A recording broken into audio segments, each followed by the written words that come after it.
Good morning and welcome to News First Prime Time Sunrise. Hello there, very good morning and welcome to News First Prime Time Sunrise with me, Shane Silva, on the 18th of February 2015. Let's start off with a look at your headlines.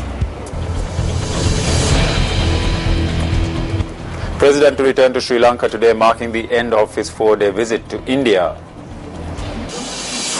Over 5,000 appeals submitted regarding issues arising from school enrollments. Investigations launched regarding an information center on the Knuckles Reserve. And report on sand mining in Polonnaruwa to be submitted to the Ministry of Environment today.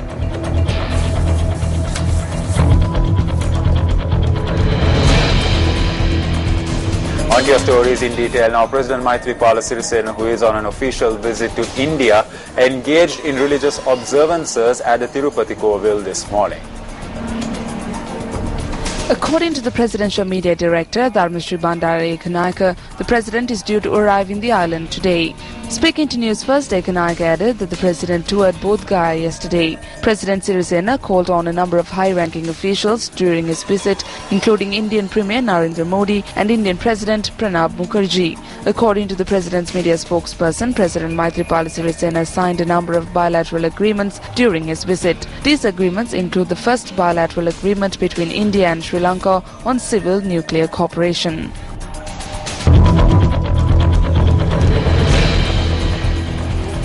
The Ministry of Education states that more than 5,000 appeals have been submitted regarding various problems that arise when enrolling children to schools.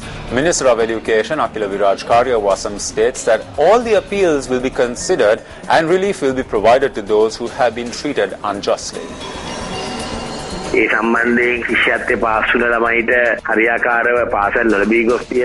Due to this situation, children who pass the scholarship examinations are unable to enter schools. This situation has arisen due to children being enrolled to schools with political influence. The Ministry of Education is currently accepting appeals in this regard.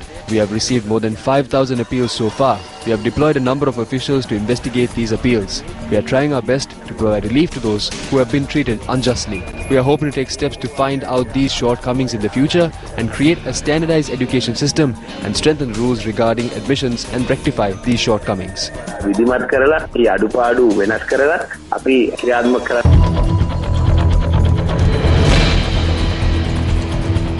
A number of associations convened a joint media briefing yesterday. The charging of money for various school activities was discussed at this media briefing.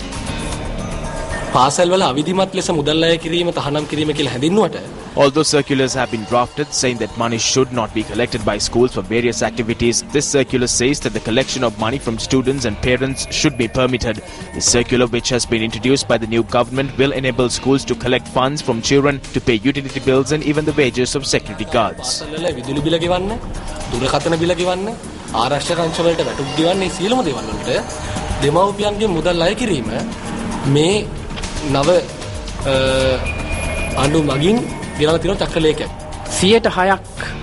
If 6% is allocated for the education sector, we believe that the mechanism to implement legalization to obtain money for various purposes at various educational institutions, including state universities, should be stopped immediately. The government should show that it is taking steps to show that the responsibility it bears towards education is not merely restricted to policies and that it is taking practical measures in this regard.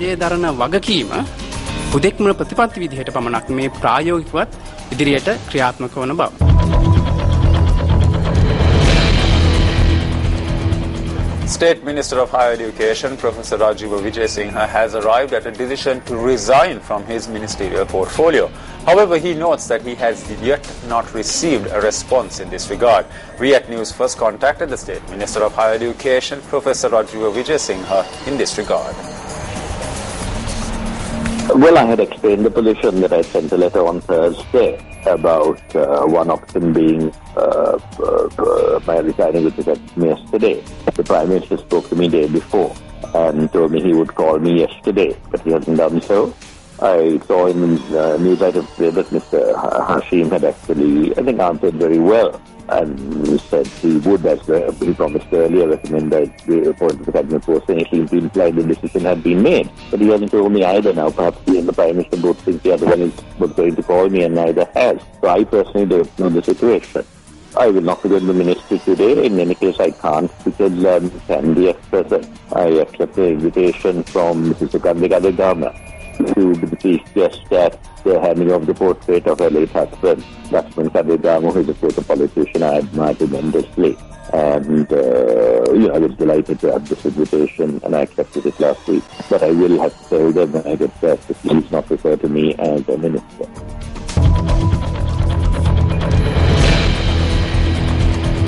Two persons who had in their possession a stock of heroin in the Suarpola area in Piliyandala have been arrested. The Mount Lavinia Anti-Corruption Unit had arrested the individuals during a raid conducted by its unit and had discovered 50 grams of heroin in their possession thereafter. According to the police, the stock of heroin is worth around 20 million rupees.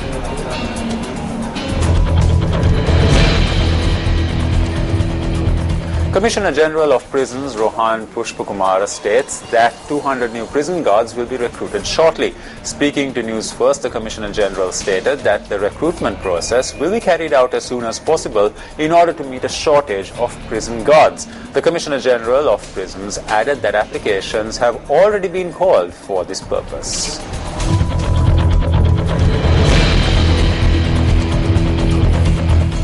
In other local news, the Geological Survey and Mines Bureau states that the report that was compiled on the areas conducive for sand mining in the Polonnaruwa district will be submitted to the Secretary to the Ministry of Environment today. Director General of the Bureau, Bernard Prem, stated that all sand deposits in the district were examined when preparing this report.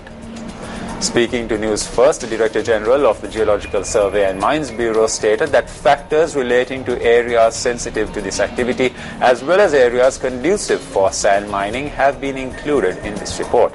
The Director General further stated that they intend reaching an agreement with regard to areas for sand mining after having held discussions with the Department of Wildlife as well as the Central Environment Authority after the report has been reviewed.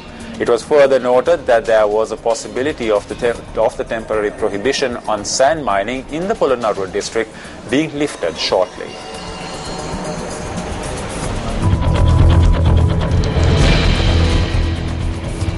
Minister of Environment Wasantha Aluvihara states that investigations will commence shortly into the information centre that has been set up at the Knuckles Reserve. The minister stated that a decision will be made subsequent to discussions with the Director General. I engaged on an inspection tour at the Knuckles World Heritage Site. During my visit, I was able to witness the construction of an information center belonging to the Department of Wildlife. The site was around 65% complete. However, sum of 13 million rupees has been estimated for the site. Information has revealed that the contractor is a resident of Kalania. During the inspection, we were able to witness that the site had been abandoned and was occupied by cattle. However, we are not certain as to why the contractor has brought the project to a standstill. It has been almost 7 years since the construction of the building commenced. I am due to hold discussions with the Director General in this regard and carry out further investigations. The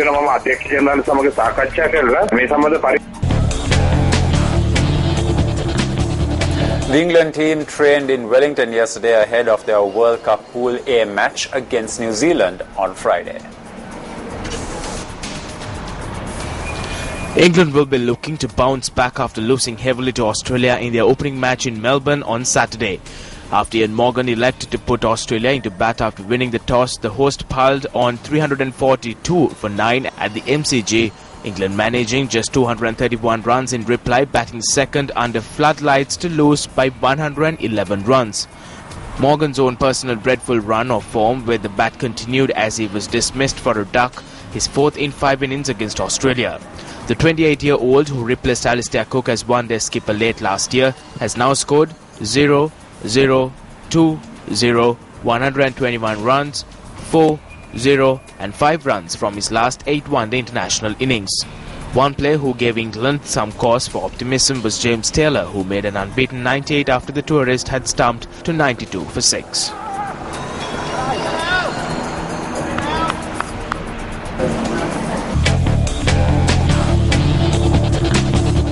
And that's a look at this edition of News First Primetime Sunrise. It is a pleasure having you with us and hope you have a great day ahead. Hotline 0114-896-896. www.newsfirst.lk. Feedback at newsfirst.lk.